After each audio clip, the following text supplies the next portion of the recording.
Last ক্লাসে তো আমরা এই ক্লাসটা পুরোপুরি শেষ করতে পারিনি, তো আজকে এটা শেষ দেওয়ার চেষ্টা করবো। সময় স্বল্পতার কারণে লাস্ট ক্লাসে এটা পারি নাই।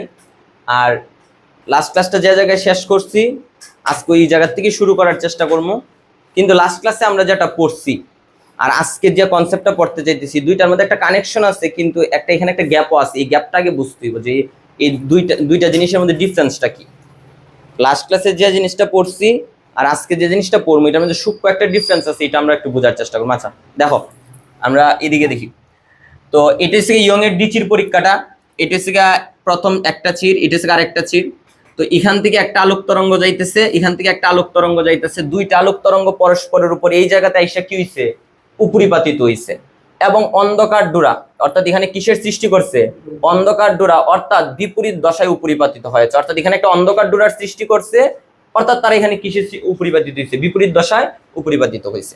আর এখান থেকে একটা আলোক তরঙ্গ, এখান থেকে একটা আলোক তরঙ্গ আসছে এবং উজ্জ্বল ডোরার সৃষ্টি করছে, অর্থাৎ তারা সমদশায় উপরিপাতিত হয়েছে। আচ্ছা, সমদশায় উপরিপাতিত হয়েছে মানে কি, এই দুইটা আলোক তরঙ্গ এইভাবে উপরিপাতিত হয়েছে। অর্থাৎ এই আলোক তরঙ্গটা আমি এখানে দেখাইছি, আবার এই আলোক তরঙ্গটা আবার আমি এখানে দেখাইছি, বুঝতে পারছি কিনা। আর এই দুইটা আলোক তরঙ্গ এই বিন্দুতে আইসা উজ্জ্বল ডোরার সৃষ্টি করছে, মানে তারা এই দুইটা আলোক তরঙ্গ পরস্পরের উপর কি হয়েছে, সমদশায় উপরিপাতিত হয়েছে। তাহলে এই এই তরঙ্গটা মূলত এই তরঙ্গটা মূলত কি, এই তরঙ্গটা। আর এই বিন্দুতে আইসা দুইটা তরঙ্গ পরস্পরের উপর কি হয়েছে, উপরিপাতিত হয়েছে এবং উজ্জ্বল ডোরা সৃষ্টি করছে।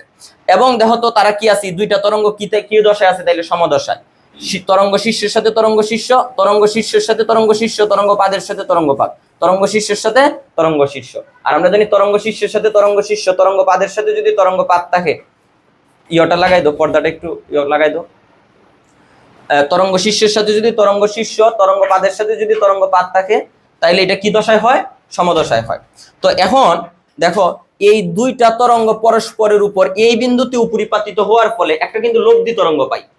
এই বিন্দুতে এই দুইটা তরঙ্গ উপরিপাতিত হওয়ার ফলে আমরা কিন্তু একটা লব্ধি তরঙ্গ পাই। এটা হচ্ছে তাদের কি তরঙ্গ, লব্ধি তরঙ্গ, যেটা মূলত কি উজ্জ্বল ডোরা, যেটা মূলত কি ডোরা, উজ্জ্বল ডোরা।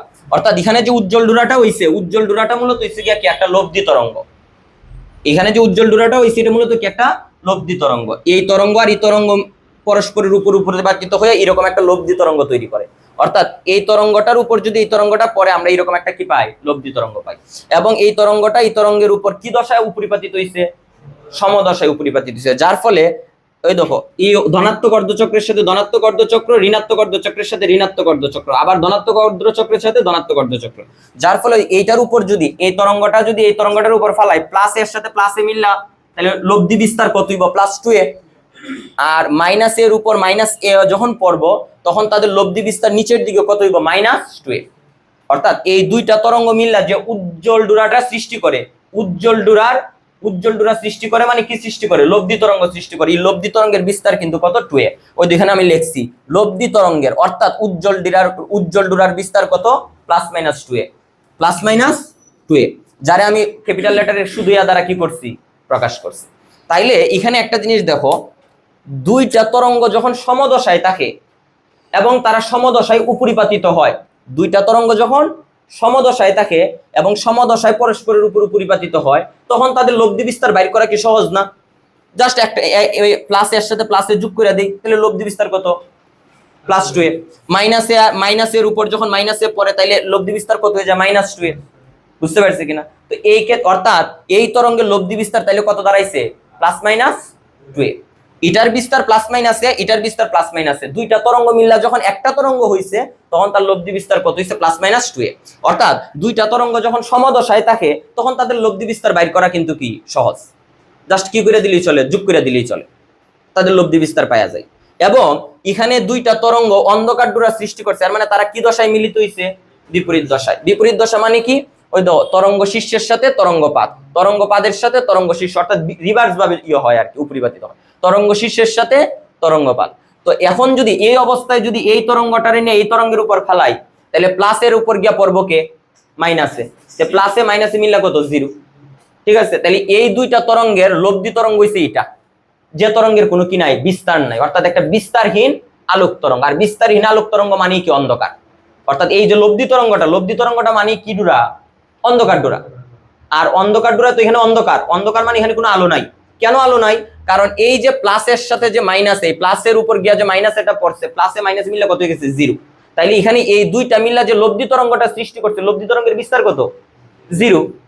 তো যেহেতু এটা একটা বিস্তারহীন তরঙ্গ, এই কারণে এই জায়গাটা মূলত কি দেখায়? অন্ধকার দেখায়। মানে অর্থাৎ এখানে একটা অন্ধকার ডোরার কি হয়? সৃষ্টি হয়। বুঝতে পারছি কিনা? তো যখন বিপরীত দশায় থাকে, আর তার কিন্তু তার বিস্তার দেখো লিখছি লব্ধি তরঙ্গের, মানে এই দুইজনের লব্ধি তরঙ্গ, এই দুইজনের লব্ধি তরঙ্গ কোনটা? এটা লব্ধি তরঙ্গের, অর্থাৎ অন্ধকার ডোরার বিস্তার a = কত? 0। a = কেন 0 হইছে? কারণ প্লাসের উপরে গিয়া পড়ছে কে? মাইনাসে, প্লাসে মাইনাসে কাটাকাটি করে কত হইছে? 0। বুঝতে পারছি? আর এই অর্থাৎ অন্ধকার ডোরা মানে এইরকম একটা বিস্তারহীন কি তরঙ্গ, যার কোনো কি নাই? বিস্তার নেই। তো এখন দেখো তো, দুইটা তরঙ্গ যখন বিপরীত দশায় মিলিত হয়, তার লব্ধি বিস্তার বাইর করা সহজ না? জাস্ট প্লাসে মাইনাসে, তাহলে একটার থেকে একটা বিয়োগ করে দিলে কত আসতেছে? 0। অর্থাৎ বিপরীত দশায় থাকলে আমরা তার লব্ধি বিস্তার বাইর করা খুবই সহজ। আমরা একটার থেকে একটা বিয়োগ করে দেই, লব্ধি বিস্তার কত হয়? 0। আর যখন তারা সমদশায় থাকে, যখন তারা কি দশায় থাকে? অর্থাৎ সমদশায় যখন একজন আরেকজনের উপর কি হয়? উপরিপাতিত হয়, তখন তাদের লব্ধি বিস্তার বাইর করা কিন্তু সহজ। যা শুধু প্লাসের সাথে প্লাসের যোগ করে দিই +2a, মাইনাসের সাথে মাইনাস a, যদি আমরা মাইনাসের উপর যখন মাইনাসে আইসা পড়ি, এটা কি হয়? -2a। বুঝতে পারছি কিনা? তো আমরা যেটা পড়তে, এইটা তো আমরা গতকাল কি পড়ছি, আমরা আজকে যেটা পড়তে চাইতেছি, আজকেও আমরা লব্ধি বিস্তারই বাইর করবো। দুইটা তরঙ্গ পরস্পরের উপর উপরিপাতিত হইলে, পর্দাটা ভালো করে ইয়ে করো, দুইটা তরঙ্গ পরস্পরের উপর কি হইলে, এই দুইটা তরঙ্গ পরস্পরের উপর উপরিপাতিত হইলে যে লব্ধি তরঙ্গটা পাই, আমরা ওই লব্ধি তরঙ্গের বিস্তারই বাইর করব। আচ্ছা, এখানে কি আমরা এই +-2a কি লব্ধি তরঙ্গের বিস্তার না? +-2a এর লব্ধি তরঙ্গের বিস্তার, a = 0 লব্ধি তরঙ্গের বিস্তার। তো এই যে লব্ধি তরঙ্গের বিস্তারটা বাইর করছি, সমদশার বেলায় ডিরেক্ট যোগ করে বাইর করছি, বিপরীত দশার বেলায় বিয়োগ করে বাইর করছি। কিন্তু আমরা যা, এটা তো গতদিনই পড়ছি, আমরা আজকে যেটা পড়তে চাইতেছি এটা হইতেছে আমরা লব্ধি তরঙ্গের বিস্তারই বাইর করবো, তবে ওই দুইটা তরঙ্গের জন্য যে দুইটা তরঙ্গ পরস্পরের সাথে সমদশায়ও নাই, বিপরীত দশায়ও নাই। তুমি সমদশায় থাকলে না তাদের লব্ধি বিস্তার ডিরেক্ট কি করে বাইর করতা? যোগ কইরা। বিপরীত দশায় থাকলে না তুমি তাদের লব্ধি বিস্তার কিভাবে বাইর করতা? বিয়োগ কইরা। কিন্তু এমন দুইটা তরঙ্গ যদি পরস্পরের উপর উপরিপাতিত হয়, যারা সমদশায়ও নাই, বিপরীত দশায়ও নাই। বুঝতে পারছি কিনা? তো এখন আমরা তো জানি সমদশা মানে কি? সমদশা মানে পায়ের জোড় গুণিতক। সমদশা মানে কি? পায়ের জোড় গুণিতক 2n পাই, 2n পাই, পায়ের জোড় গুণিতক। জোড় গুণিতক মানে কি? তুমি এখানে n এর মান যাই বসাও না, এখানে সংখ্যাটা কি আসবে? জোড় আসবে। যেমন n এর মান 0 বসাইলে 0, n এর মান 1 বসাইলে কত? 2 পাই। তাহলে পায়ের কি আসতেছে? জোড় গুণিতক।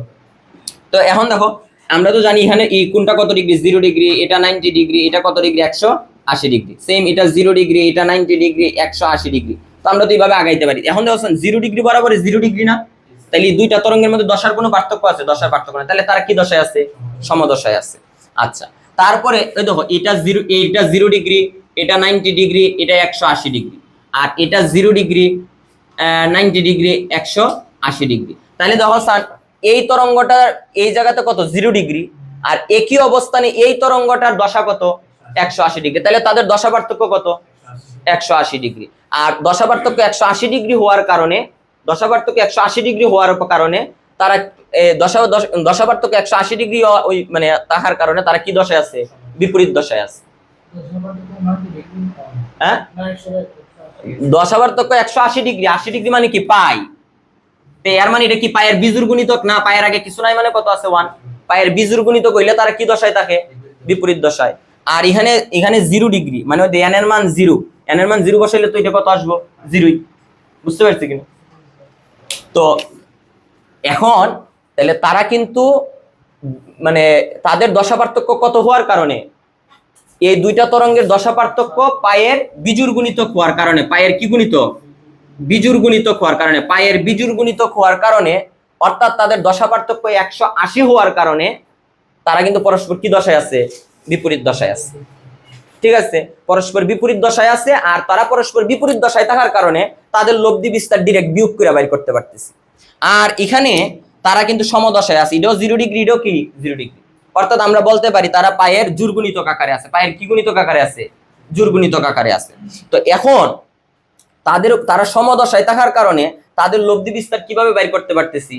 ডিরেক্ট যোগ করে বাইর করতে পারতেছি। এখানে বাইর করতে পারছি বিয়োগ করে, এখানে কি ডিরেক্ট যোগ করে, প্লাসের সাথে প্লাসে প্লাস 2a, মাইনাসের সাথে মাইনাসে, তাহলে কত হইতেছে আমার -2a। কিন্তু আমি যেটা বুঝাইতাম চাইতেছি, ধরো তার যে দশা পার্থক্যটা এমন হইলো, এটার তো দশা পার্থক্য 180, এটার তো দশা পার্থক্য 0, তাদের দশা পার্থক্যটা এমন ভাবে দশা পার্থক্যটা হইলো, দুইটা তরঙ্গের দশা পার্থক্য এমন হইলো যেন তারা সমদশায়ও নাই বিপরীত দশায়ও নাই। যেমন একটা উদাহরণ দেই, ধরো এরকম, তো এটা তো 0 ডিগ্রি, এটা 90 ডিগ্রি, এটা 180 ডিগ্রি। এখন আরেকটা তরঙ্গ ধরো যে এরকম,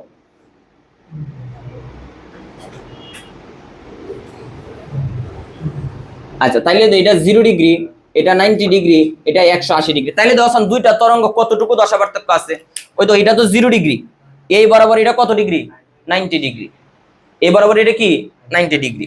তো এই বরাবর এটা 90 ডিগ্রি হলে এই দুইটা তরঙ্গের মধ্যে দশা পার্থক্য কত? 90 ডিগ্রি। এই দুইটা তরঙ্গের মধ্যে দশা পার্থক্য কত? 90 ডিগ্রি। দশা পার্থক্য 90 ডিগ্রি হওয়ার কারণে এখন তুমি বলো তো দুইটা তরঙ্গ কি সমদশায় আছে না বিপরীত দশায় আছে? এটা বলতে পারবা? বলতে পারতা না। তো তাইলে কি তুমি তাদের এটার বিস্তার যদি ধরো হয় a1 আর এটার বিস্তার যদি হয় ধরো যে a2, এটার বিস্তার ধরো যে a1 আর এটার বিস্তার ধরো যে a2, তাইলে এখন তাদের লব্ধি বিস্তার যোগ করে বাইর করবা না বিয়োগ করে বাইর করবা? এই ডিসিশন তুমি নিতে পারবা? সমদশায় থাকলে না তুমি তাদের লব্ধি বিস্তার কি করে বাইর করতা? যোগ করে। সমদশায় থাকলে মানে চূড়ার সাথে চূড়া, পাদের সাথে পাদ, এরকম থাকলে না তুমি তাদের লব্ধি বিস্তার কি করে বাইর করে নিতা? যোগ করে। ঠিক আছে কিনা? এবং তারা কি বিপরীত দশায় আছে? বিপরীত দশায় তো নাই। বিপরীত দশায় থাকলে তো একজন থেকে একজনের a1 থেকে a2 রে কি করে দিতাম? a1 থেকে a2 রে কি করে দিতাম? বিয়োগ করে দিতাম, তাদের কি পাওয়া যেতাম? লব্ধি বিস্তার পাওয়া যেত। বুঝতে পারছি? তো আমরা মূলত আজকে লব্ধি বিস্তার নির্ণয় করতে চাইতেছি, বা লব্ধি বিস্তার বা লব্ধি তীব্রতা, লব্ধি বিস্তার বা লব্ধি তীব্রতা নির্ণয়ের একটা জেনারেল সূত্র বানাইতে চাইতেছি, যেটা আমার সব ক্ষেত্রে কি প্রযোজ্য। সমদশায় থাকলেও প্রযোজ্য হইব, বিপরীত দশায় থাকলেও প্রযোজ্য হইব, যে কোনো দশা পার্থক্যে থাকলে এই লব্ধি বিস্তার নির্ণয়ের সূত্রটা কি হইব? প্রযোজ্য হইব। কথাটা বুঝাইতে পারছি? আমরা দুইটার মধ্যে ডিফারেন্স করতে পারছি কিনা? ওকে, তাহলে দেখো, তাহলে আমরা এমন একটা জেনারেল সূত্র, মানে লব্ধি বিস্তার এবং লব্ধি তীব্রতা।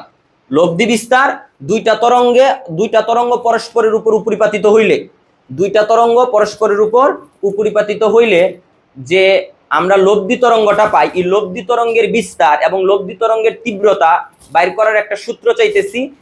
এই সূত্রটা হইব যে যাদের ফলে লব্ধি তরঙ্গটা তৈরি হইছে, যে দুইটা তরঙ্গ উপরিপাতিত হওয়ার ফলে লব্ধি তরঙ্গটা তৈরি হইছে, এই দুইটা তরঙ্গ সমদশায় থাকলেও আমরা যেন বাইর করতে পারি, বিপরীত দশায় থাকলেও যেন বাইর করতে পারি, যে কোনো দশা পার্থক্য থাকলে যেন আমরা বাইর করতে পারি। এটাই আমি বুঝাইতে চাইতেছি। তাহলে দেখো পুরাটা মুছাইয়া আমি ওই আলোচনায় যাইতেছি। তো ওই আলোচনায় যাওয়ার আগে আমার আরেকটা জিনিস একটু তোমাদের কাছে একটা প্রশ্ন আছে। দেখো,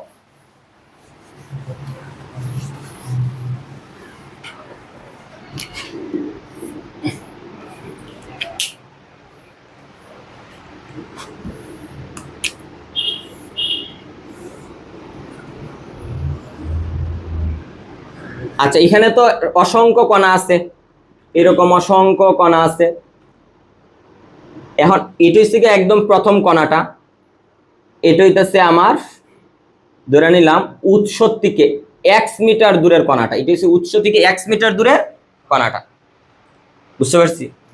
এটা হচ্ছে উৎসের কণা, আর এই কণাটা হচ্ছে উৎস থেকে কত মিটার দূরের কণাটা? x মিটার দূরের কণাটা। এখন প্রশ্ন হইতেছে এই কণাটা যখন তরঙ্গ চূড়ায় পৌঁছাইব, মানে তরঙ্গ শীর্ষে পৌঁছাইব, মানে উপরে উঠব, তখন এই কণাটা কি হইব? কথাটা আমি বুঝাইতাম পারছি? মানে এই কণাটা এখানে উৎসের প্রথম কণাটা যখন এখানে এটা উপরের দিকে উঠবো, তখন এই কণাটার আসলে কি হইব? এই কণাটা আসলে কিছুই হইতো না, সে আসলে এই জায়গাতেই থাকবো। মানে এখানের কণাটা উপরে উঠা মানে তরঙ্গটা শুধু পৌঁছাইছে এখানে, মানে এনার্জিটা শুধু এখানে পৌঁছাইছে। বুঝতে পারছি? আর এই কণাটা আবার নিচে নাইমা আসা মানে তরঙ্গটা শুধু পৌঁছাইছে এখানে, অর্থাৎ এই কণার কাছে এখনো খবর গেছেই না তরঙ্গ যে সৃষ্টি হয়েছে। বুঝতে পারছি? আবার এই কণাটা যখন আবার নিচে নামবো, অর্থাৎ তরঙ্গ কিসে আসবো? পাদে আসবো, তখন কিন্তু তরঙ্গ মাত্র কোন জায়গায় পৌঁছাইছে? এই জায়গায়। আবার এই কণাটা যখন নিচ থেকে আবার এই যে প্রথমে তো এখানে গেল, তারপর এখানে আসলো, তারপর আবার নিচে আসলো, এখন যখন সে একবার আদি অবস্থানে ফিরে যাইব, মানে এই জায়গাতে যখন সে আবার ফিরে আসবো, তখন মাত্র এই কণাটা কি পাইছে? খবর পাইছে যে একটা তরঙ্গের সৃষ্টি হইছে। বুঝতে পারছো? এখন এই কণাটা কি এখানে এসে থাইমা থাকবো না, এখন আবার সেকেন্ড টাইম সে আবার উপরে যাইব। সেকেন্ড টাইম যখন সে উপরে যাইব, তখন শুধু সে উপরে যাওয়ার জন্য যাত্রা শুরু করবে। অর্থাৎ যখন সে একটা তোমার পর্যায়বৃত্ত গতি সম্পূর্ণ করছে, মানে একটা পর্যায় সম্পূর্ণ করছে, আর তখন সে শুধু শুধু কি করছে? এটা শুরু করছে আন্দোলন। অর্থাৎ যখন তার একটা আন্দোলন সম্পূর্ণ হয়ে গেছে, তখন শুধু তার আন্দোলন সে কি হয়েছে? শুরু হয়েছে। ঘটনাটা বুঝতে পারছো? এখন আগে বলো এতটুক পর্যন্ত বুঝছো কিনা, যে এই কণাটা যখন উপরে যাইতেছে, আমার তরঙ্গটা এখানে পৌঁছাইছে, এর মানে এই কণা এখনো কিন্তু কি স্থির। এই কণাটা যখন আবার এখানে আসছে, এর মানে তরঙ্গ আমার এখানে পৌঁছাইছে। এই কণাটা যখন এখানে আসছে, এর মানে তরঙ্গ এখানে পৌঁছাইছে। এই কণাটা যখন আবার ঘুরে এখানে আসছে, মানে তার আদি অবস্থানে ফিরে আসছে, তখন এই কণাটার কাছে শুধু খবর পৌঁছাইছে যে তরঙ্গ তার উপরে এসে কি হয়েছে? আপতিত হয়েছে। তখন এখন আবার এই কণাটা কি, তাহলে এই কণাটা তাহলে একটা ঘূর্ণন যখন সম্পূর্ণ করছে, আর তার কাছে শুধু তরঙ্গের ইনফরমেশন গেছে, তখন এই কণাটা যখন দ্বিতীয়বারের জন্য উপরের দিকে উঠবো, তখন কিন্তু এই কণাটা উপরের দিকে উঠবে। বুঝতে পারছি কিনা? এই কণাটা যখন আবার নিচের দিকে নামবো, তখন কিন্তু এই কণাটাও আবার নিচের দিকে নামবো। এই কণাটা যখন আরো নিচে নামবো, এই কণাটাও কিন্তু আবার আরো নিচে নামবো। এই কণাটা যখন আবার আদি অবস্থানে ফিরে যাইব, তখন সেও কিন্তু কি আদি অবস্থানে ফিরে যাইব। অর্থাৎ তার যখন দুইটা আবর্তন শেষ হয়েছে বা আন্দোলন শেষ হয়েছে, তার তখন মাত্র কয়টা আন্দোলন শেষ হয়েছে? একটা। বুঝতে পারছি? তাইলে সেম ভাবে তার যখন তিনটা আন্দোলন সম্পূর্ণ হইব, তার তখন মাত্র দুইটা আন্দোলন কি হইব? সম্পূর্ণ হইব।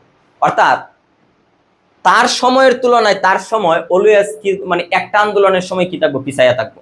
আচ্ছা, এখন ধইরা নিলাম ওই তো উপরে যাইতে 1 সেকেন্ড, নিচে আসতে আবার 1 সেকেন্ড, আরো নিচে আসতে 1 সেকেন্ড, আবার আগের জায়গায় ফিরে যেতে 1 সেকেন্ড। অর্থাৎ একটা আন্দোলন সম্পূর্ণ করতে 4 সেকেন্ড লাগে। অর্থাৎ 1 সেকেন্ড, 2 সেকেন্ড, 3 সেকেন্ড, 4 সেকেন্ড। অর্থাৎ 4 সেকেন্ডে একটা আন্দোলন কি হয়? সম্পূর্ণ হয়। বুঝতে পারছি? তাইলে সে দুইটা আন্দোলন সম্পূর্ণ করছে, তাহলে তার সময় কতটুকু অতিবাহিত হইলো? 8 সেকেন্ড। তার সময় কতটুকু অতিবাহিত হইলো? 8 সেকেন্ড। আর তার আন্দোলন হইতেছে কত সেকেন্ড ধরে? মাত্র তার সে যখন 8 সেকেন্ড ধরে আন্দোলিত হইতেছে, 1 মিটার দূরের কণাটা আন্দোলিত হইতেছে কত সেকেন্ড ধরে? 4 সেকেন্ড ধরে। তাহলে এটা কিভাবে ভাই? এবং সে যদি আরেকটাইও সম্পূর্ণ করে, ধরা সে যদি আরেকটা আন্দোলন সম্পূর্ণ করে, সে দুইটা আন্দোলন সম্পূর্ণ করছে বইলা সে 8 সেকেন্ড ধরে আন্দোলিত হইতেছে। সে যদি তিনটা আন্দোলন সম্পূর্ণ করতো, তাহলে কত সেকেন্ড ধরে আন্দোলন করতো? 12 সেকেন্ড ধরে না? আর তখন সে আন্দোলিত হইতো কত সেকেন্ড ধরে? কত সেকেন্ড ধরে? 8 সেকেন্ড ধরে। বুঝতে পারছি কিনা? হ্যাঁ। তো এখন এইটা তুমি এখন এই জিনিসটা তুমি বোঝার জন্য মনোযোগ দিয়ে, আর এই ব্যাপারটা ক্লিয়ার কিনা বলো। তাইলে এটা যখন 4 সেকেন্ড, এটার আন্দোলন শুরু হয়েছে না? শূন্য। এটার আন্দোলন কি হয়েছে না? শুরু হয়েছে না। এটা যখন 8 সেকেন্ড, তার আন্দোলনের সময়কাল কত? 4 সেকেন্ড। এটা যখন 12 সেকেন্ড, তার আন্দোলনের সময়কাল কত সেকেন্ড? 8 সেকেন্ড। দেখো বুঝছি কিনা, আমি ব্যাপারটা বুঝাইতে পারছি কিনা। তাইলে এখন তুমি আমারে বলো তো, যে তার আন্দোলন শুরু হওয়ার কত সেকেন্ড পর সে বুঝতে পারছে যে তারও আন্দোলিত হওয়া উচিত? 4 সেকেন্ড পর না? তো এই 4 সেকেন্ড আসলে কি? 4 সেকেন্ড হইছে তরঙ্গটা এই জায়গা থেকে এই জায়গাতে পৌঁছানোর সময়। বুঝতে পারছি কিনা? যে প্রথম আন্দোলনটা হইতে কত সময় লাগছে? প্রথম আন্দোলনটা হইতে কত সময় লাগছে? 4 সেকেন্ড। ওই 4 সেকেন্ড কি আন্দোলিত হইছে? তাইলে ওই 4 সেকেন্ড সে কি করছে? ওই 4 সেকেন্ড আসলে সে কিছুই করে না, সে এই জায়গাতেই ছিল, জাস্ট তরঙ্গটা তার কাছে পৌঁছাইতে সময় লাগছে কত সেকেন্ড? 4 সেকেন্ড। মানে উৎস থেকে তার কাছে তরঙ্গটা পৌঁছাইতে সময় লাগছে কত সেকেন্ড? 4 সেকেন্ড। তাইলে উৎস থেকে 1 মিটার দূরের কণা, উৎস থেকে 1 মিটার, বোঝার চেষ্টা করো, উৎস থেকে 1 মিটার দূরের কণা, উৎস থেকে 1 মিটার দূরের কণাতে তরঙ্গ পৌঁছাইতে সময় লাগছে, তাহলে কত সেকেন্ড? 4 সেকেন্ড। এখন আমি যদি বাহির করতে চাই যে এই কণাটা কত সেকেন্ড ধরে আন্দোলিত হইতেছে, এই কণাটা কত সেকেন্ড ধরে আন্দোলিত হইতেছে, তাহলে কি করা লাগবে? দেখো 8 সেকেন্ড থেকে এই 4 সেকেন্ড বিয়োগ দিলে আমি পাই না কত সেকেন্ড ধরে আন্দোলিত হইতাছে। 12 সেকেন্ড থেকে এই 4 সেকেন্ড বিয়োগ দিলে পাই না সে কত সেকেন্ড ধরে আন্দোলিত হইতাছে। ব্যাপারটা বুঝছি কিনা? এখন এই ব্যাপারটা আমার কিসে কাজে লাগবো দেখো, আমি যেটা গতদিন যেটা বুঝাইতে চাইছিলাম, আমি একটা তরঙ্গের সমীকরণ লিখছিলাম এইভাবে, y is equal to a sin omega t plus del one. বুঝতে পারছি কিনা? হ্যাঁ, এখন আমি বলছিলাম তরঙ্গের সমীকরণ এটা যে কথা, এইটা মূলত কি একই কথা, y is equal to a sin 2 pi by lambda ct minus x। আমি বলছিলাম যে দুইটা মূলত একই কথা, দুইটার মধ্যে তেমন কোনো কি নাই, ডিফারেন্স নেই। আর তুমি ইচ্ছা করলে এটার থেকে এটা আনতে পারবা, ইচ্ছা করলে এটার থেকে এটা আনতে পারবা। তো এখন তোমার মনে প্রশ্ন আসতে পারে স্বাভাবিকভাবে যে এটার এটা যদি একই জিনিস হয় তাইলে এটাতে যে ডেল নামক যে রাশিটা আছে এই ডেল ওয়ান নামক এটাতে নাই কি জন্য? কারণ ডেল দ্বারা কি বোঝায়? আদি দশা। আর এই তরঙ্গেও এই ডেল রাশিটা আছে, এই তরঙ্গেও ডেল রাশিটা কি আছে, নাই যে তা না, কিন্তু এই দেখাই না কি জন্য? কারণ এখানে আদি দশা কি শূন্য। মানে আমরা তো হিসাব করতে, তাহলে তুমি এই জায়গার জন্য কত ডিগ্রি? 0 ডিগ্রি না?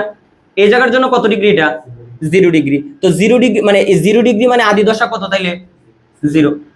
অর্থাৎ আমার হিসাব নিকাশ এই জায়গা থেকে শুরু হয়েছে, তাহলে আদি দশা কত? 0। এই কারণে আমরা এখানে ডেলের মান মূলত কি বসাই দিই? 0 বসাই দিই। ঠিক আছে, অর্থাৎ আদি দশা যেহেতু আমি 0 ধরছি এই কারণে এখানে অর্থাৎ ডেলের মান 0 বসাই দিছি, এই কারণে এই সমীকরণে আর ডেলের অংশটা থাকে না। বুঝতে পারছি কিনা? আর আদি দশা বলতে তো আমি গত দিনও বুঝাই গেছি, আজকে আমি একটু দেখাইতেছি। আচ্ছা, এখানে কত ডিগ্রি? 0 ডিগ্রি না? তো তুমি 0 ডিগ্রি থেকে এখানে আসছো মানে কত ডিগ্রিতে আসছো? 90 ডিগ্রিতে। এর মানে উপরে গেছো, এর মানে এখানে এই এতটুকু আসছো। এখন আবার এই 90 ডিগ্রি থেকে তুমি এই জায়গাতে আসছো মানে কত ডিগ্রিতে আসছো? 180 ডিগ্রিতে। 180 ডিগ্রিতে, এর মানে তুমি উপর থেকে নিচে আসছো, এই উপর থেকে তুমি নিচে গেছো। সেম আবার 180 ডিগ্রি থেকে তুমি এই জায়গায় আসছো, তাহলে কত ডিগ্রি? 270 ডিগ্রি, এর মানে তুমি এখানে আসছো। এরপরে আবার 270 ডিগ্রি থেকে তুমি এখানে গেছো, মানে তাহলে টোটাল কত ডিগ্রি? 360 ডিগ্রি, এর মানে তুমি এখানে পৌঁছাইছো। বুঝতে পারছি? তাহলে এর মানে এই জায়গাটা হচ্ছে 0 ডিগ্রি, এটা 90 ডিগ্রি, এটা 180 ডিগ্রি, এটা 270 ডিগ্রি, আর এটা হইতেছে 360 ডিগ্রি। তো এখন তুমি চিন্তা করে দাও, তোমার যদি হিসাব নিকাশ টাইম কাউন্টিং যদি 0 ডিগ্রি থেকে শুরু হয়, এর মানে তোমার আদি দশা কত? 0। আর তুমি যদি মনে করো যে না আমি টাইম কাউন্টিং শুরু করবো এই জায়গার থেকে বা এই জায়গার থেকে, এর মানে অলরেডি তুমি দশা কতটুকু আগায় আসো? 90 ডিগ্রি, এর মানে তোমার আদি দশা কত? 90 ডিগ্রি। কিন্তু বাস্তবে কি রকম হয় না, আমরা 0 থেকে শুরু করি, মূলত আমাদের হিসাব নিকাশটা সাধারণত 0 থেকে কি হয়? শুরু হয়। তো এই কারণে এই তরঙ্গের মধ্যেও ডেল টার্মটা আছে, কিন্তু ডেলের মান কত? 0। এই কারণে এটা এখানে দেখা যাইতেছে না। আর এখানে আমি ডেল টার্মটা কি করছি? রাইখা দিছি। তো আমি এখানে 0 বসাই দেই, 0 বসাই দিলে এটা তাহলে কি জিনিস হয়ে যাবে? সেম জিনিস। এটারও আদি দশা 0, এটারও আদি দশা কি? 0। তাহলে আমি এখানে বসাই দেই a sin ওমেগা টি, ডেলের মান 0 বসাইলে তো এই জায়গাটা 0 বাদ। এখন আমি দেখো এইটার থেকে এইটারে আনবো, এইটার থেকে এটারে কিভাবে আনতে পারি? আনার জন্য এই যে টি আছে না, এই ক্ষেত্রে এখানে টি দ্বারা বোঝায় x দূরত্বে থাকা কণাটা। আচ্ছা, তুমি তো এখানে x, এখানে কি এটার মধ্যে x আছে? এটা কি এটার মধ্যে কি x আছে?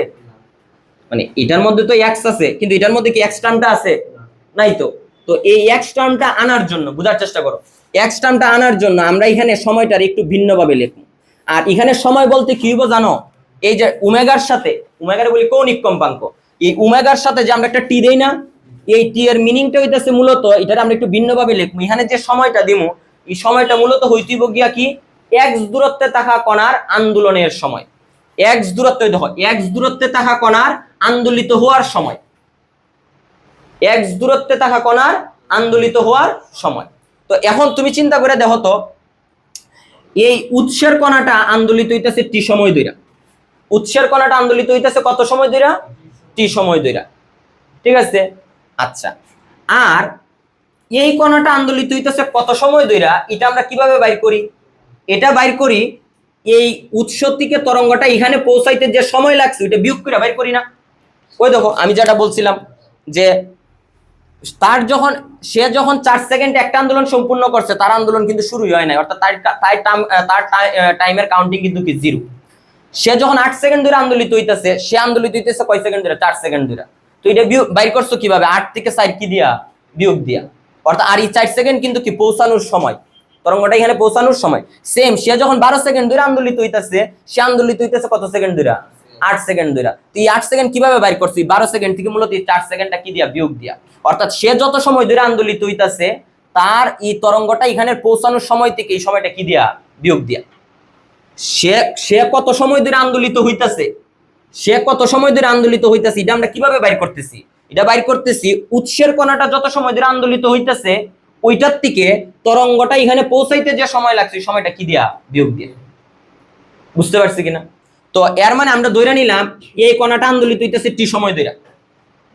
তাইলে এই এখানে x মিটার দূরত্ব অতিক্রম করতে তরঙ্গটার কত সময় লাগছে এটা বাইর করি।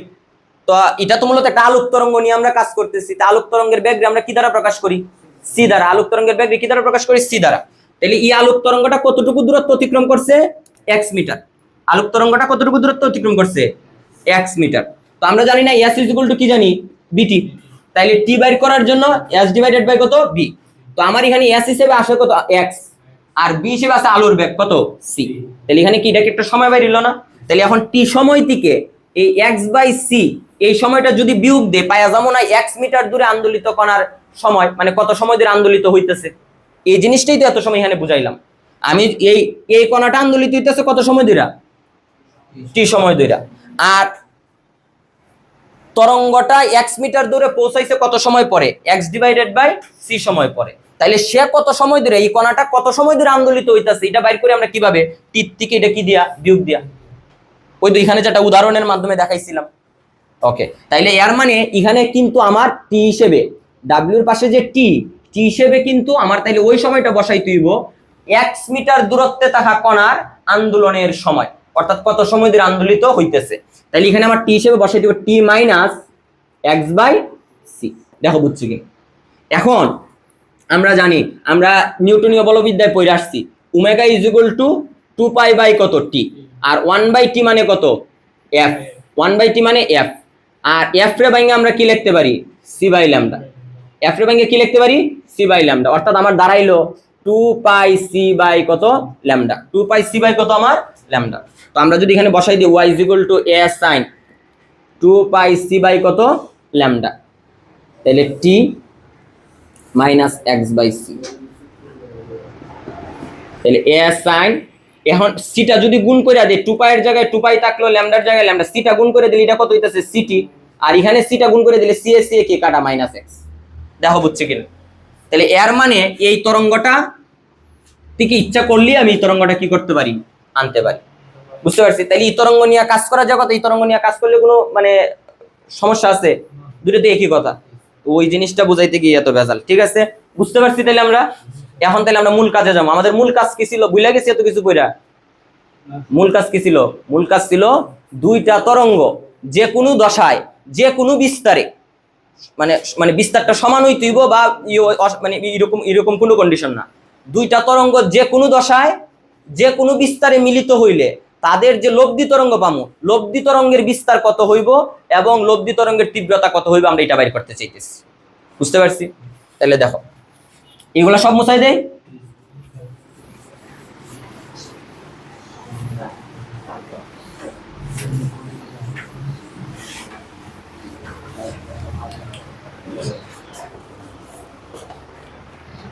তো দেখেন এখানে আমরা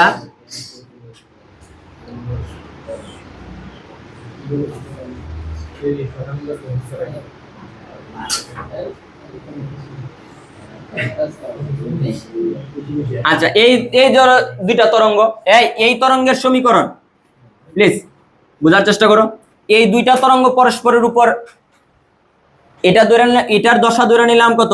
ডেল 1, এটার দশা ধরে নিলাম কত? ডেল 2। এই বিন্দুতে এটার দশা ডেল 1, এটার দশা কত? ডেল 2। তাহলে তাদের দশা পার্থক্য কত? Del del. এটা কিভাবে বাইর করবো আমরা? Del 2 minus del 1, del 2 minus del 1।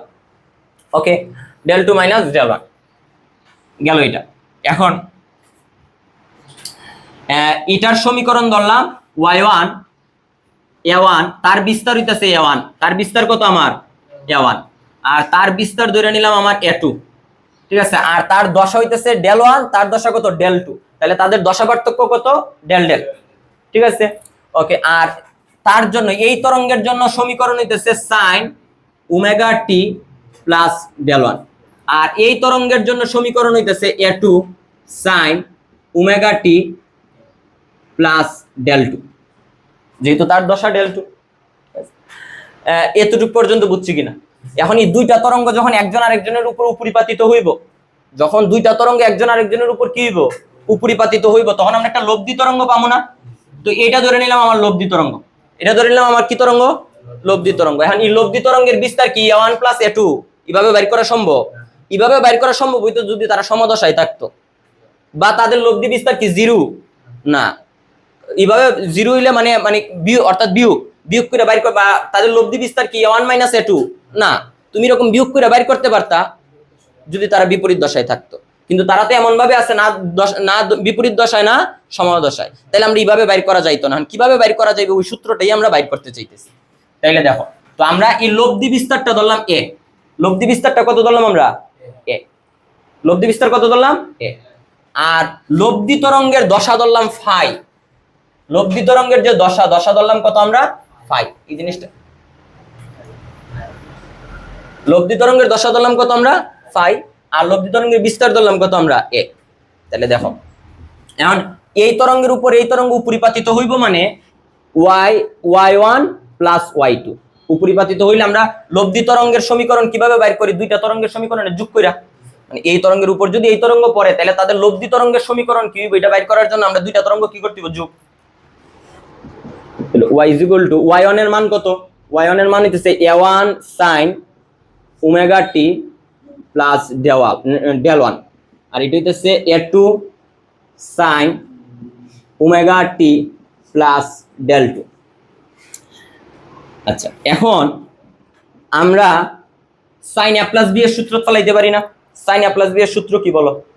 sin a cos b plus cos a sin b, তাহলে sin a cos b plus cos a sin b। আবার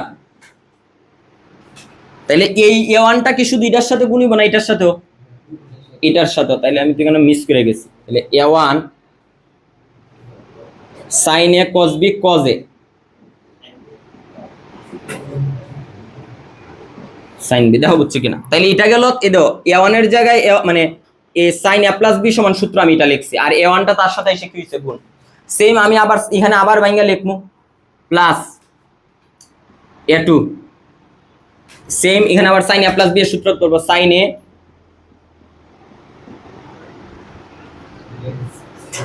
cos b plus cos a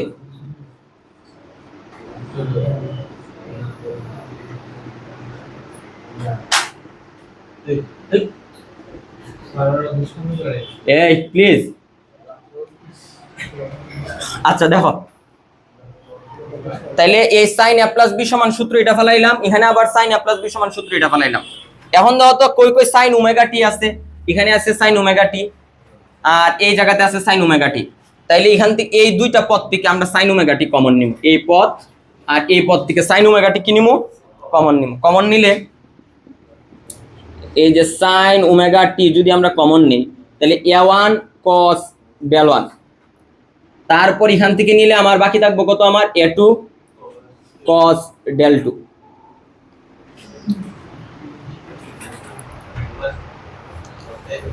বুঝছি কিনা?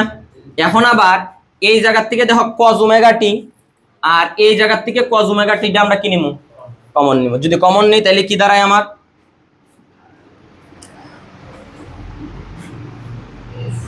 এখানে এই দুইটা থেকে যদি আমরা cos ওমেগা টিটা আমরা কমন নিই তাহলে দাঁড়াইতেছে আমার a1 sin del1 আর এখানে দাঁড়াইতেছে আমার a2 sin del2। দেখো বুঝছি কিনা? এখন এই জায়গাটা সমান, দেখো এই জায়গাটা সমান আমি ধরবো cos phi, এই জায়গাটা সমান কি ধরবো আমি cos phi, এই জায়গাটা সমান ধরবো আমরা সাইন ফাই। এখন কেন এখানে একটা জিনিস দেখো, তুমি বলো তো এই ওমেগা টি অংশটা চলক নাকি ডেল ওয়ান এ ওয়ান অংশটা, এই যে এখানে তো এই জায়গাটাতে একটু লক্ষ্য করো, এখানে কি কোনো চলক আছে? যে দুইটা নিচে টান দিছি এগুলাতে কি চলক আছে? কোনো একটা তরঙ্গের বিস্তার কি পরিবর্তনশীল? কোন মানে এই তরঙ্গের বিস্তার কি ওয়ান থেকে বাড়বো কমবো? বা এই তরঙ্গের বিস্তার যে এ টু আছে, মানে এটা কি মানে এ টুর থেকে কি মানে বিস্তারটা কি আর বাড়ার সময়, মানে বিস্তারটা তো ফিক্সড। আমরা জানি কোন তরঙ্গের সর্বোচ্চ সরণকে কি বলে? বিস্তার বলে। তো সর্বোচ্চ সরণ কি বারবার পরিবর্তিত হইব? তাইলে কি আর সর্বোচ্চ সরণ হইল? হ্যাঁ, তাইলে বিস্তার কি একটা ফিক্সড মান না? আর মানে দশা দেখো, শুরুতে দশা হয়েছে কত? ডেল ওয়ান, তার কত আমার ডেল টু, এগুলা কি ফিক্সড মান না? তাহলে এগুলা কি চলক? তাহলে এই যে এ one del one, A to del two, আবার এখানে এ ওয়ান ডেল ওয়ান, এই এ টু ডেল টু, এগুলা কি চলক না ধ্রুবক মান? ধ্রুবক মান। বুঝতে পারছি? তাইলে চলক কই আছে? চলক আছে আমার এই জায়গায়, ওমেগা টি। ওমেগা টি সময় কি আমার পরিবর্তনশীল, সময় কি আমার পরিবর্তনশীল। বুঝতে পারছি কিনা? ওকে, এখন তাইলে দেখো আমরা সাইন ওমেগা টি এইটা সমান আমি ধরমু, এই জায়গাটা সমান আমি ধরমু এ কস ফাই। বুঝতে পারছি? ওই যে আমি লিখছি ফাই হইছে লব্ধি তরঙ্গের আদি দশা, মানে লব্ধি তরঙ্গের দশা, লব্ধি তরঙ্গের দশারে প্রকাশ করতেছি।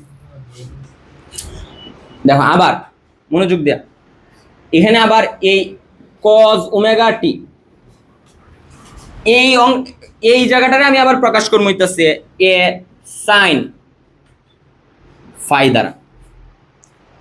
এই জায়গাটা সমান ধরছি আমি এ সাইন ফাই, আর এই জায়গাটা সমান ধরছি আমরা এ কস ফাই। এখন দেখো তাইলে আমরা আবার যদি এখান থেকে এ কমন নিতে পারি, এ যদি কমন নেই তাহলে আমার দাঁড়াইতেছে sine omega t cos phi, cos omega t sine phi. এখন sine A cos B, cos A sine B সমান সাইন এ প্লাস বি।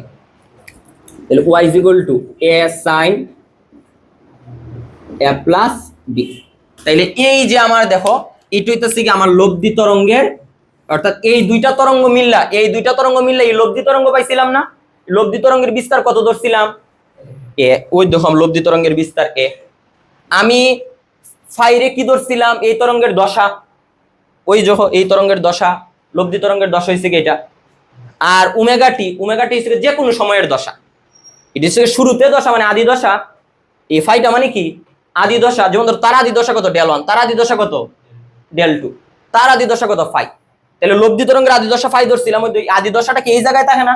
ওই তো তার আদি দশাটা কই আছে? তার আদি দশাটা আমরা এখানে লিখছি, তার আদি দশাটা এখানে লিখছি। তাহলে লব্ধি তরঙ্গের আদি দশাটা তো এই জায়গাতেই থাকবে, এই জায়গাতেই আছে ওমেগা টি এর পরে। তো ফাই হইতেছে কি লব্ধি তরঙ্গের আদি দশা, ওমেগা টি হইতেছে যে কোনো সময়ের দশা, ওমেগা টি হইতেছে যে কোনো সময়ের দশা, আর এ হইতেছে লব্ধি তরঙ্গের কি বিস্তার। ঠিক আছে, এখন দেখো এই যে এটা তো গেল আমাদের লব্ধি তরঙ্গের। এখন আমরা যেটা বাইর করতে চাইতেছি, আমাদের উদ্দেশ্য তো মূলত এটা না, আমাদের উদ্দেশ্য হইতেছে গিয়ে এমন একটা সূত্র বাইর করা যে সূত্র দ্বারা আমরা কি বাইর করতে পারবো? লব্ধি বিস্তার বাইর করতে পারবো। লব্ধি বিস্তার মানে কার মান বাইর করতে পারবো? এ এর মান। লব্ধি বিস্তার বাইর করতে পারবো মানে কার মান বাইর করতে পারবো? এ এর মান। বুঝতে পারছি? তো এখন দেখো তো আমি এই জায়গাটা সমান এ কস ফাই ধরছি না, আর এই জায়গাটা সমান এ সাইন ফাই ধরছি না। এই দুইটা জিনিস পাশে আমি একটু লিখি। এই জায়গাটা উপরটা মুছাই দেই, উপরটা কি এখন আর দরকার আছে? উপরটা মুছাই দিতেছি। দেখো অন্তত এই তরঙ্গটা মুছাই দিতেছি, এই লব্ধি তরঙ্গটা মুছাই দিতেছি।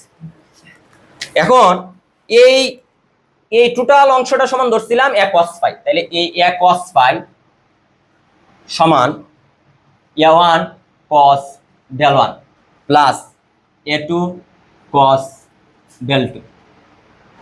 আর এই জায়গাটা সমান কি লিখছিলাম? এই জায়গাটা সমান ধরছিলাম কি এ সাইন ফাই, এ ওয়ান সাইন ডেল ওয়ান, এ টু কস এ টু সাইন ডেল টু। এটা 1 নম্বর সমীকরণ, এটার 2 নম্বর সমীকরণ হিসেবে নেওয়া। এখন দেখো সান এইটা পরিচিত লাগে কিনা এই জিনিসটা। আমরা ভেক্টর অধ্যায়ে যখন পড়ছিলাম তোমাদের এটা মনে আছে কিনা আমি জানি না, যে আমরা কিন্তু ওই লব্ধি বল নির্ণয়ের মানে বলের উপাংশ এই লম্বাংশ সূত্র আর কি, বলের লম্বাংশ সূত্র, বলের লম্বাংশ সূত্রের সাথে এটা মিলে না? ভেক্টর অধ্যায়ে দেখবা যে বলের লম্বাংশের সূত্র আছে, এটা হুবহু এটার সাথে মিলে। তো আমাদের উদ্দেশ্য কি বাইর করা? লব্ধি তরঙ্গের বিস্তার বাইর করা, মানে কার মান a1 a2 না এ বাইর করা। তো দেখো আমরা এখান থেকে কিভাবে বাইর করি, আমরা দুইটারে বর্গ কইরা যোগ করে দিব, মানে এই দুইটা তরঙ্গরে আমরা বর্গ করে কি করে দিব, যোগ করে দিব। তাইলে এটারে যদি বর্গ করি তাহলে মানে এটারে যদি বর্গ করি কি দিলাম, তাহলে a square cos square phi plus a square sin square phi. তাহলে বাম পাশের সাথে বাম পাশ যোগ করে দিছি, যোগ করার আগে কি করছি, বর্গ। বুঝতে পারছি?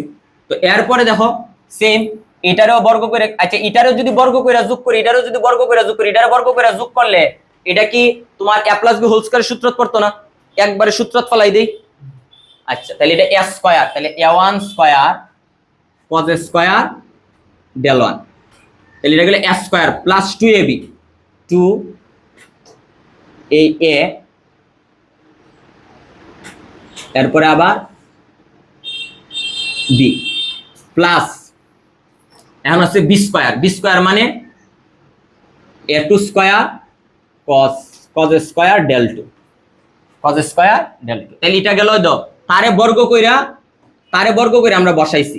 এখন তার সাথে যোগ দিমু কি, তার বর্গ না, তারে বর্গ কইরা তো আমরা a + b হোল স্কয়ারের সূত্র হিসেবে বসাই দিছি একবারে। এখন তারে আবার বর্গ কইরা বসামু, তাইলে সেও তো a + b হোল স্কয়ারের সূত্র করব। তো আমরা এখানে বসাই দিতেছি সূত্রত ফলাই। এটা তাহলে a square a1 square sin square del 1 plus 2 a1 sin del 1 into a2 sin del 2। এরপর হইব আমার এটা a2 square sin square del 2। এগুলা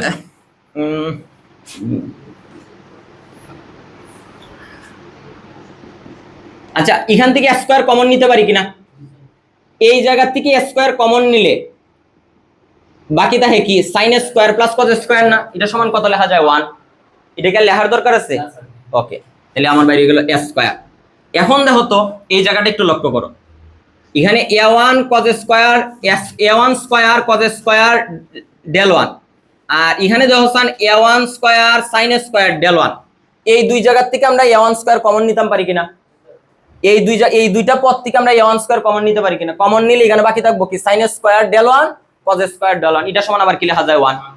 তাহলে আমি 1 দ্বারা তাহলে a1 রে গুণ দিলে a1 স্কয়ার, বুঝছি কিনা? আচ্ছা একই ভাবে ওই তো a2 square cos square del 2, আবার দেখো a2 square sin square del 2। তাহলে এখান থেকে আমরা a2 স্কয়ারটা কি নিতে পারি, কমন নিতে পারি না? তো এই a2 স্কয়ারটা যদি আমরা কমন নেই তাইলে আমার এখানে বাকি থাকে কত, sin square del 2 plus cos square del 2, এটা সমান আবার কত লেখা যায় 1। তাহলে এটা কি আর লেখার দরকার আছে? লিখছি না, দেখো বুঝছি কিনা। হ্যাঁ তাহলে এখন এই অংশটা একটু দেখো, এই তাহলে এই দুইটা এগুলো আমি মুছাই দিতেছি, এগুলোর কাজ তো করেই নিলাম। এখন এই পদটা দেখো আর এই পদটার দিকে একটু লক্ষ্য করো, দেখো এই পদে কি আছে, 2a1 a2 আছে, এই পদেও 2a1 a2 আছে, তাহলে আমি কমন নিতে পারি না? এই পদে কি আছে, 2a1 a2 আছে কিনা, 2a1 a2, এই পদেও কি আছে 2a1 a2, তাহলে আমি কমন নিতে পারি কিনা?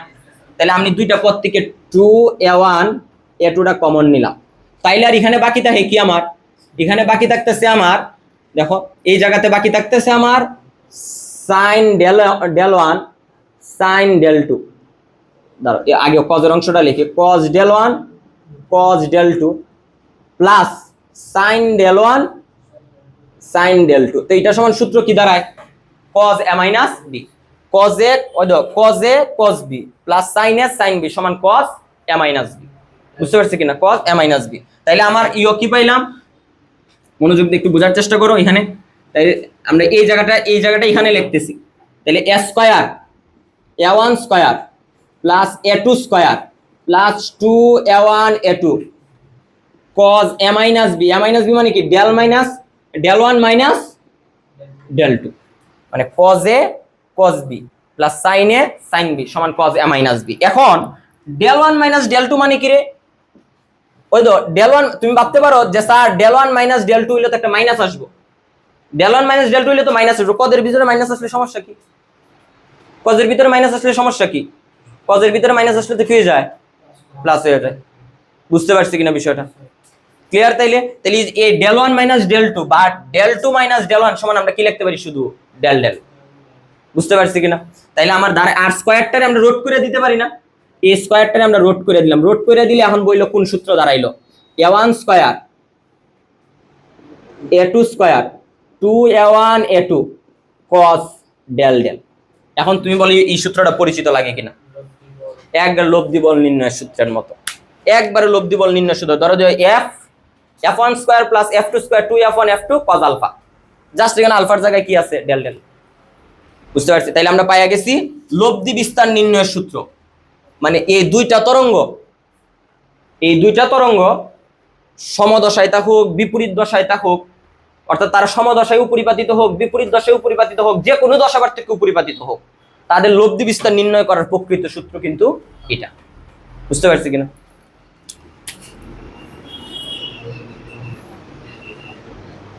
এখন এটা গেল লব্ধি বিস্তার। এখন আমরা কি নির্ণয় করতে চাইতেছি? লব্ধি তীব্রতা। তো এখন আমরা গতদিন পড়ে আসছি কিনা? পড়ে আসছি আই কিসের সমানুপাতিক? বিস্তারের সমানুপাতিক। ঠিক আছে? তে লব্ধি আর এই কি কয় এখানে যে জিনিসটা দাঁড়ায়, মনোযোগ দিয়ে একটু বোঝার চেষ্টা করো। তাইলে আমরা এখান থেকে সূত্র লিখতে পারি এই লব্ধি তরঙ্গের জন্য, এটার জন্য আমরা লিখতে পারি কিনা? এটা লিখতে পারি কিনা? এই তরঙ্গটার জন্য দেখা যায়নি রে ক্যামেরাতে? হ্যাঁ, আচ্ছা এটা তো প্রথম তরঙ্গ, কারণ তার সবকিছু ওয়ান দ্বারা প্রকাশ করছি। তাহলে আই ওয়ান সমান আমরা লিখতাম পারি কিনা? কে এ ওয়ান স্কয়ার লিখতে পারি না এটা? আর এই তরঙ্গটার জন্য আমরা দুই নাম্বার তরঙ্গের জন্য লিখতে পারি কিনা? এই তরঙ্গটার জন্য A two K I two K A two square, এটা লিখতে পারি না? আর দুইটা লব্ধি তরঙ্গ কত পাইছিলাম? দুইটা লব্ধি তরঙ্গ এরকম পাইছিলাম না, যার বিস্তার কত? আমার এক। ওই যে লব্ধি তরঙ্গের বিস্তার এক। তাইলে এই তরঙ্গের জন্য আমরা কি লিখতে পারি? এ কে স্কয়ার, আই কে স্কয়ার। বুঝতে পারছি কিনা? তো এখন আমরা জাস্ট মান বসাই দিব, যার যার প্রত্যেকের কি বসাই দিব? মান। আচ্ছা স্কয়ারের মান কত? স্কয়ারের মান আই বাই কে না? স্কয়ারের মান কত? আই বাই কে কিনা? I is equal two K square. তাহলে স্কয়ারের মান কত? আই বাই কে। তো এখানে বসাই দাও এই স্কয়ারের মান আই বাই কে বসাই দাও। এ বসাই দিলাম আই বাই কে। এখন তুমি এ ওয়ান স্কয়ারের মান বসাই দাও। কই? এই এ ওয়ান স্কয়ারের মান কত? I one by K. A one স্কয়ারের মান কত?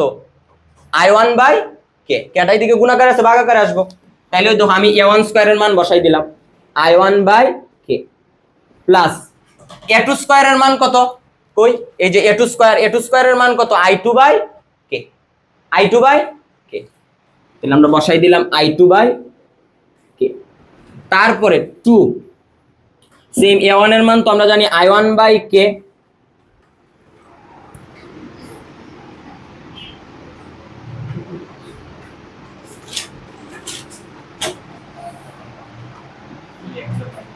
কই জানি?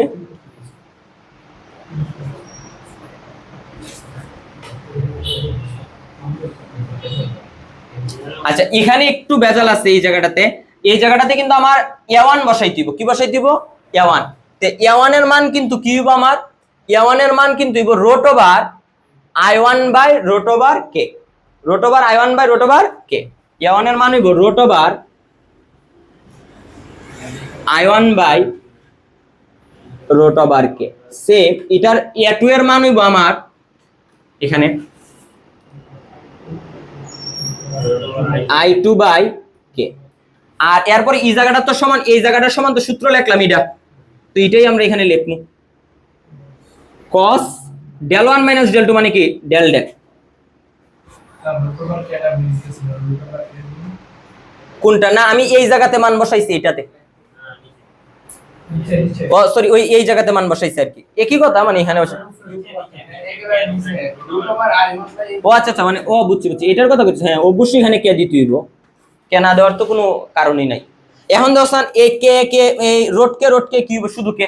এখন উভয় দিকে আমি কে দ্বারা গুণ করে দিই, উভয় দিকে কে দ্বারা গুণ করে দিলে এখানে কি দাঁড়াইবো আই, এখানে কে কে কাটা তাহলে এখানে I1, এখানে কে কে কাটা I2, আর এখানে রোড কে তো শুধু কে, আর বাহির থেকে যে কেটা আমি গুণ দিছি উভয় দিকে এই কে কাটাকাটি করে হইব 2 root I1 root I2 cos del del. দেখো বুঝছি কিনা, এটা হইতেছে আমার লব্ধি তীব্রতা নির্ণয়ের সূত্র। অর্থাৎ এটার তীব্রতা যদি হয় I1, মানে এটার তীব্রতা যদি হয় গিয়া কি আমার I1, এটার তীব্রতা যদি হয় I2, আর এই দুইটা তরঙ্গ মিললা লব্ধি তরঙ্গ এটা হইছে না, লব্ধি তরঙ্গের তীব্রতা কত I না, এটার তীব্রতা তো I1, এটার তীব্রতা তো I2, তারা পরস্পরের উপর কি দশায় উপরিপাতিত হইছে, কি দশা পার্থক্যে, ডেল ডেল দশা পার্থক্যে আপতিত হইছে।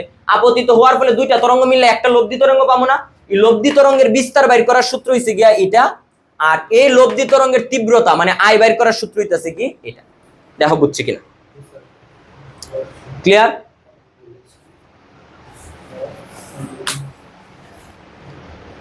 এখন তোমার প্রশ্ন করতে পারে লব্ধি তরঙ্গের, বোঝার চেষ্টা করো, তোমার প্রশ্ন করতে পারে লব্ধি তরঙ্গের আদি দশা নির্ণয় করো। লব্ধি তরঙ্গের আদি দশা মানে কার মান বাইর করতাম, ফাইয়ের মান, ফাইয়ের মান। তো ফাইয়ের মান বাইর করার জন্য আমরা কি করবো দেখো, আমরা যে কাজটা করতে পারি এটা দ্বারা এটারে ভাগ দিয়া দিই, কি দিয়া দিমু ভাগ, ওই বলে লম্বাংশের সূত্রই আর কি।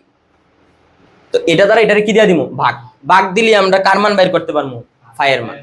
ঠিক আছে, অর্থাৎ ফাই মানে কি, লব্ধি তরঙ্গের আদি দশা। কার আদি দশা বুঝতে পারি, লব্ধি তরঙ্গের আদি দশা, ওইটা বাইর করার জন্য। তো আমি এই জায়গাটা মুছাই দিই, এই জায়গাটা তো আমরা এখন লব্ধি তরঙ্গের আদি দশাটা বাইর করি।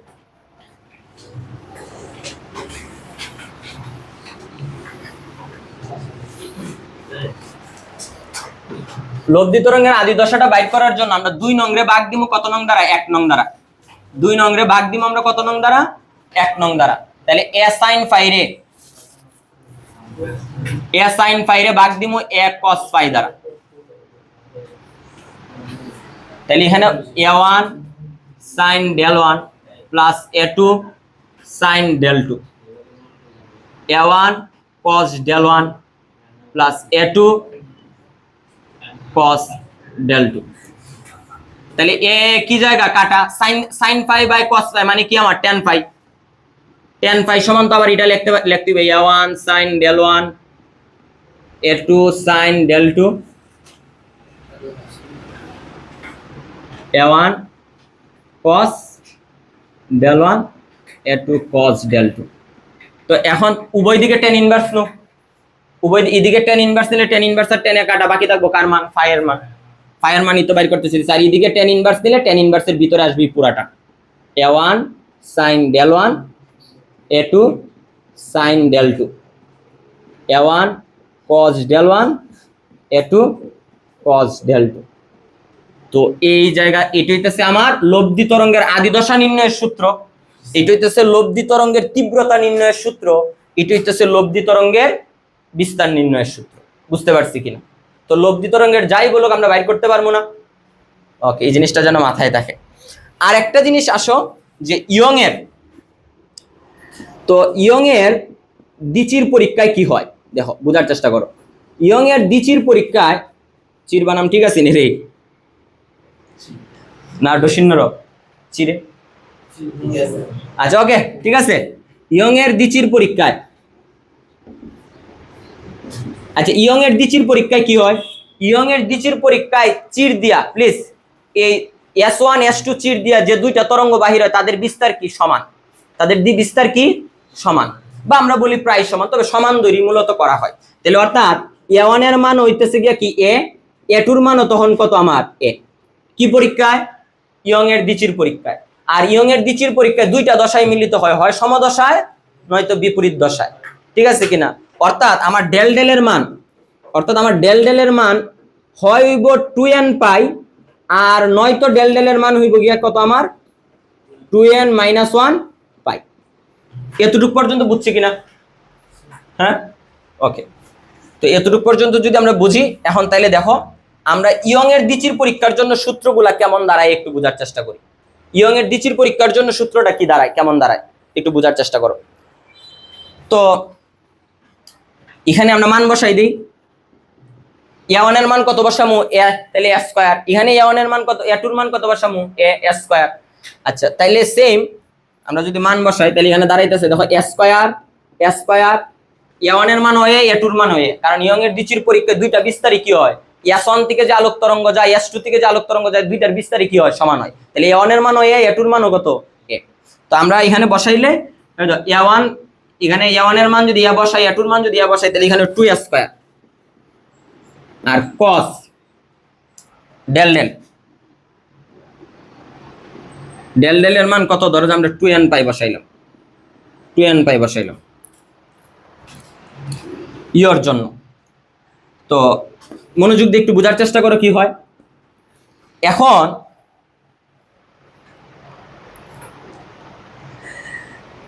আমি n এর মান ধরো যে 0 বসাইলাম, n এর মান 0 বসাইলে মানে আমরা তো জোড় গুণিতক। আচ্ছা 2n পাই এর মধ্যে, এই 2n পাই এর মধ্যে n এর মান কত থেকে শুরু হয়, 0 থেকে। এটা কিন্তু আমরা আগের ক্লাসে আলোচনা করছি। 2n পাই এর মধ্যে যে n এর মান শুরু হয় কত থেকে, 0 থেকে। আর 2n মাইনাস 1 অর্থাৎ বিজোড় গুণিতকের বেলায় n এর মান শুরু হয় কত থেকে, 1 থেকে।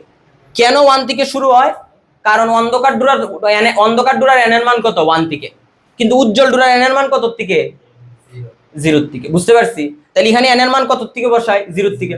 0 1 2 তুমি যে কিছু কোনো কিছু বসাও, n এর মান 0 থেকে শুরু করে যে কোনো কিছু বসাও, দেখবা যে সব সময় cos এর মান কত আসবে, cos এর মান সব সময় আসবে 1। cos এর মান এখানে কত আসবে, 1। তুমি দেখো n এর মান ধরো আমি 0 বসাইলাম, তাহলে cos কত ডিগ্রি, cos 0 ডিগ্রি। তে cos 0 ডিগ্রি যদি হয়, মনোযোগ দিয়ে বোঝার চেষ্টা করো, cos 0 ডিগ্রির মান কত, 1। 1 দ্বারা 2 স্কয়ার গুণ দিলে কত, 2 স্কয়ার। আর এখানে আরেকটা 2 স্কয়ার আছে না, তাহলে কি দাঁড়াইলো, 4 স্কয়ার। তাইলে 4s, তাইলে রুট ওভার 4 স্কয়ার, তাইলে a সমান কি দাঁড়াইলো, প্লাস মাইনাস 2a। তো আমরা তো দেখো একটু চিন্তা করে দেখো গতদিন কি ডেই বাইর করছিলাম না, ইয়ং এর দ্বিচির পরীক্ষার জন্য এটাই বাইরে ছিল না, লব্ধি বিস্তার। ইয়ং এর দ্বিচির পরীক্ষার জন্য লব্ধি বিস্তার এটাই বাইরে ছিল কিনা, ওকে। এটা কোন ডোরার জন্য, উজ্জ্বল ডোরার জন্য। কারণ আমি তো ওই দেখো বসা ডেল ডেল 2n পাই, 2n পাই মানে সমদশায় মিলিত হইলে, সমদশায় মিলিত হয় কোন ডোরায়, উজ্জ্বল ডোরায়। তো উজ্জ্বল ডোরার জন্য বিস্তার হইছে কি এত, এটা কিন্তু উজ্জ্বল ডোরায় লেখা রাখো, উজ্জ্বল ডোরার জন্য, এটা উজ্জ্বল ডোরার জন্য।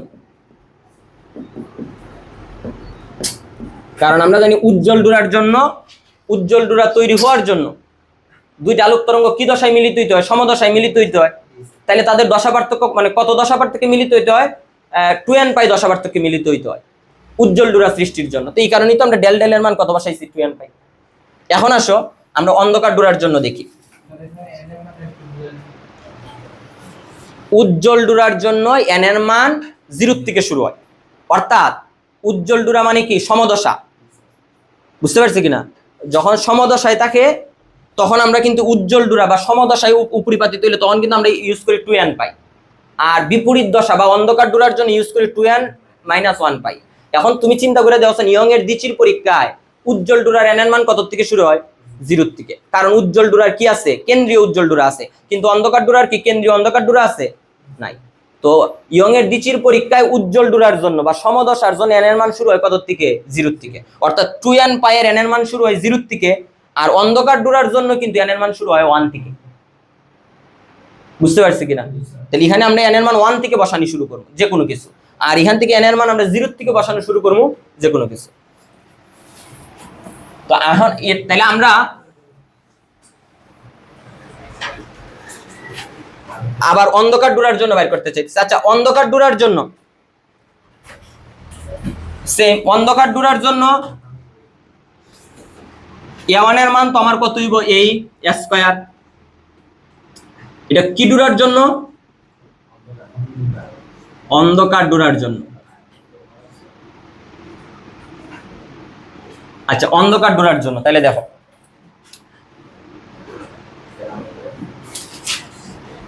a1 এর জায়গায় a স্কয়ার, a2 এর জায়গায় a স্কয়ার প্লাস 2, এখানে a1 এর মান হয় a2 এর মান হয় তাহলে 2 স্কয়ার cos। আচ্ছা অন্ধকার ডোরার জন্য ডেল ডেল এর মান কি 2n পাই বসামু, অন্ধকার ডোরার জন্য কি ডেল ডেল এর মান কি 2n পাই না 2n মাইনাস 1 পাই, তাহলে এখানে বসামু সেকেন্ড ব্র্যাকেট দিয়ে বসাই 2n মাইনাস 1 পাই।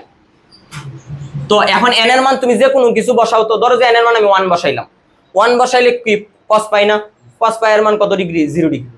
cos পাই এর মান কত ডিগ্রি? সরি, cos পাই এর মান -1, cos পাই এর মান কত হইব আমার? দেখো cos পাই এর মান কত, দেখো তো একটু। cos 180 ডিগ্রির মান, cos আর এই cos 180 ডিগ্রির মান +1 আসবে কিভাবে? -1। তাইলে cos 180 ডিগ্রির মান কত ডিগ্রি? মানে n এর মান 1 বসাইলে এখানে শুধু পাই না, n এর মান যদি আমরা 1 বসাই তাহলে এখানে cos এর ভিতরে কি আছে? পাই। পাই মানে 180। তো cos 180 ডিগ্রির মান কত? -1। তে -1 হইলে এখানে কি দাঁড়াইবো দেখো, √a²। এখানে দাঁড়াইবো হইছে আমার এই দুইটা হইছে কত আমার? 2a²। আর এখানে যদি -1 হয় তাহলে এখানে -2a², তাহলে আলটিমেটলি কত? 0। অর্থাৎ লব্ধি বিস্তার কত? 0। তো আমরা গত দিনও কিন্তু বাইর করছিলাম অন্ধকার ডোরার জন্য লব্ধি বিস্তার কত? 0। আর উজ্জ্বল ডোরার জন্য লব্ধি বিস্তার কত? +-2a। বুঝতে পারছি কিনা? তো আমরা মূলত এই জায়গাটা দেখাইতেছি আবার ইয়ং এর পরীক্ষার জন্য আর কি। আচ্ছা, ইয়ং এর পরীক্ষা উজ্জ্বল ডোরা অন্ধকার ডোরার জন্য। তো ইয়ং এর পরীক্ষায় গতদিন বলো, ইয়ং এর পরীক্ষায় উজ্জ্বল ডোরার তীব্রতা কত গুণ হইছিল? মানে উজ্জ্বল ডোরার তীব্রতা প্রাথমিক তীব্রতার কত গুণ হইছিল? প্রাথমিক তরঙ্গের তীব্রতার কত গুণ হইছিল? 4 গুণ না? উজ্জ্বল ডোরার ইয়ং এর দিচির পরীক্ষায় তোমার খাতায় ভালো করে লেখা দেখো আছে, ইয়ং এর দিচির পরীক্ষায় উজ্জ্বল ডোরার জন্য লব্ধি তরঙ্গের তীব্রতা প্রাথমিক তরঙ্গের তীব্রতার কত গুণ হইছিল? 4 গুণ। প্রাথমিক তরঙ্গ বলতে বুঝছি কিনা? এগুলা আর কি ওই যে যার বিস্তার a1, যার বিস্তার a2, এগুলো হচ্ছে কি প্রাথমিক তরঙ্গ। আর দুইটা মিল্লা জ্যাড হইছে কি লব্ধি তরঙ্গ। তো এখন আমরা মূলত এই উজ্জ্বল ডোরার জন্য তো বিস্তারটা প্রমাণ করলাম, উজ্জ্বল ডোরার জন্য আমরা কি প্রমাণ করতে চাইতেছি? তীব্রতাটা। তো তীব্রতার জন্য লব্ধি তীব্রতা নির্ণয় সূত্র এটা না? তো ইয়ং এর দিচির পরীক্ষায়, এই ইয়ং এর দিচির পরীক্ষায় S1 থেকে যে তরঙ্গটা যায় তার তীব্রতা কি ধরলাম? I1। এবং ইয়ং এর দিচির পরীক্ষায় S2 থেকে যে আলোক তরঙ্গটা যায় তার তীব্রতা কত আমার? I2। তার তীব্রতাটা কত? I2। তবে S1 থেকে যে তরঙ্গটা যায়, S2 থেকে যে তরঙ্গটা যায়, উভয়ের বিস্তার কি সমান না? আর যেহেতু সমানুপাতিক সম্পর্ক বিস্তারের সাথে তীব্রতার, তাইলে তাদের তীব্রতাও কি হইব? সমান। তা I1 এর মানও কত হইব? I, I2 এর মানও কত হইব আমার? I। বুঝতে পারছি কিনা? বা এটা ধরলাম I0, এটা ধরলাম কত আমার? I0। প্রাথমিক অবস্থায় বোঝানোর জন্য দুইটার বিস্তারই কি হইব? সমান। এখন আমরা বাইর করতে চাইতেছি কত? উজ্জ্বল ডোরার বা S1 থেকে যে তরঙ্গটা গেছে, S2 থেকে যে তরঙ্গটা গেছে, তারা পরস্পরের উপর উপরিপাতিত হয়ে একটা লব্ধি তরঙ্গ সৃষ্টি করছে, সমদশায় উপরিপাতিত হয়ে লব্ধি তরঙ্গ সৃষ্টি করছে। তাহলে এই লব্ধি তরঙ্গটা মূলত কি আমার? উজ্জ্বল ডোরা। ওই উজ্জ্বল ডোরার তীব্রতাটা বাইর করতে চাইতেছি। তো এটা বাইর করার জন্য দেখো আমরা আয়নের মান কত বসামু? I। আয়নের মান কত বসামু? I0। I2 এর মান কত বসামু? I0। I1 সেম ভাবে আমরা আয়নের মান আবার কত বসামু? I0। I2 এর মান কি? I0। তাহলে এখানে দুইটা মিললে শুধু একটা I0 হইব না? তাহলে এখানে এরপরে দেখো ডেল ডেল এর মান কত বসামু? ডেল ডেল এর মান বসামু, যেহেতু আমরা উজ্জ্বল ডোরার জন্য, তাহলে 2n পাই। তো 2n পাই বসাইলে এখানে আগে মান কত আইছিল? এই 2n পাই বসাইলে এখানে আগে কত আইছিল তোমার মান? না 1 আসছিল। কত আসছিল? 1 আসছিল। তাইলে দেখো এখানে I এর জন্য এই আয়নের মান কত বসামু? I0। আবার I2 এর মানও কত বসামু? I0। আর I1 আয়নের মানও I0, I2 এর মানও I0। তাহলে √I0 মিলল হইব আমার 2I0। আর cos কত? 2n পাই। তো এই ক্ষেত্রে ডেল ডেল এর মান উজ্জ্বল ডোরার, যেহেতু উজ্জ্বল ডোরার জন্য, যেহেতু উজ্জ্বল ডোরার জন্য ডেল ডেল এর মান কত? 2n পাই। এখন n এর মান কত থেকে বসাইতে পারি? 0 থেকে। তো আমি ধরো যে n এর মান 0 বসাইলাম, বসাইলে কত আসে? cos 0 degree. তো cos 0 ডিগ্রির মান কত? 1। cos 0 ডিগ্রির মান যদি 1 হয়, 2I0, এখানেও 2I0, তাহলে টোটাল কত আমার? 4I0। তাহলে দেখো তো আমার লব্ধি তীব্রতা, I মানে কি লব্ধি তীব্রতা না? তাহলে লব্ধি তীব্রতা প্রাথমিক তীব্রতার কয় গুণ হইল? 4। বুঝতে পারছি না? এই জিনিসটা দেখো, সেম জিনিসটাই আমরা গতদিন বাইর করছিলাম, জাস্ট ডিরেক্ট যোগ ডিরেক্ট বিয়োগ কইরা। বুঝতে পারছি কিনা? এখন ডিরেক্ট যোগ ডিরেক্ট বিয়োগ কইরা আমরা ইয়ং এর দিচির পরীক্ষায় পারমু। ডিরেক্ট যোগ ডিরেক্ট বিয়োগ করে আমরা বিস্তার বাইর করছিলাম, ঠিক আছে কিনা? আর ওই যে সহজে একটা সূত্র দিয়া ওই যে 2π² f², ওইখান থেকে আমরা এটা তীব্রতাটাও দেখাই নিতে পারছিলাম। তো এটা দেখাইতে পারছিলাম কি জন্য? তারা শুধু সমদশায় আছে বইলা, বিপরীত দশায় আছে বলে। যে কোনো দশায় থাকলে কিন্তু আর পারবো না। যে কোনো দশায় থাকলে তাদের লব্ধি বিস্তার বা লব্ধি তীব্রতা বাইর করতে হবে এই সূত্রটা। এখন সেম ভাবে যদি তুমি তার তীব্রতা বাইর করতে চাও, এখানে আয়নের মান তো কত আমার I I I naught I টুর মানও আই নট সেম, এখানেও কত হইবা আমার আয়নের মান যদি আই নট বসে আই টুর মান যদি আই নট বসে তাহলে 2 আই নট cos ডেল ডেলের মান অন্ধকার ডোরার জন্য ডেল ডেলের মান কত, অন্ধকার ডোরার জন্য ডেল ডেলের মান 2n - 1 পাই। তাইলে n এর মান তো এই ক্ষেত্রে তো n এর মান কত থেকে শুরু হয় 1 থেকে শুরু হইলে cos কি পাই, তো cos পাই মানে cos 180 ডিগ্রি, তো cos 180 ডিগ্রির মান কত -1, তো -1 হইলে আমার দাঁড়াইতেছে i = 2i নট আর এখানে আবার -2i নট অর্থাৎ কত 0।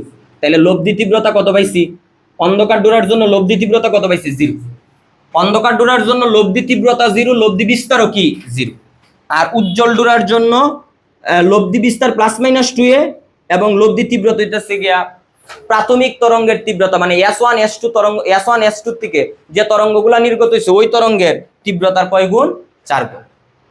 দেখো ব্যাপারটা বুঝতে পারছি কি, এই ছিল তাহলে অর্থাৎ মূলত আমার সূত্র কয়টা পাইলাম, আমরা 3টা সূত্র পাইছি। এটা হইতেছে আমার লব্ধি তরঙ্গের আদি দশা নির্ণয়, এটা হইতেছে লব্ধি তরঙ্গের বিস্তার নির্ণয়, এটা হচ্ছে লব্ধি তরঙ্গের তীব্রতা নির্ণয়। ক্লিয়ার তাইলে? ওকে, তাহলে আজকে এখান পর্যন্তই। আগামী ক্লাসে আমরা যে একটা করবো সবগুলা সূত্র আগে আমরা লেখা দিয়া দিব, সবগুলা সূত্র লেখা দিয়ে আগামী ক্লাস থেকে আমরা অঙ্ক করা শুরু করবো, অর্থাৎ আমাদের ব্যতিচার সংক্রান্ত আর কোনো সূত্র বাকি নাই, ঠিক আছে কিনা?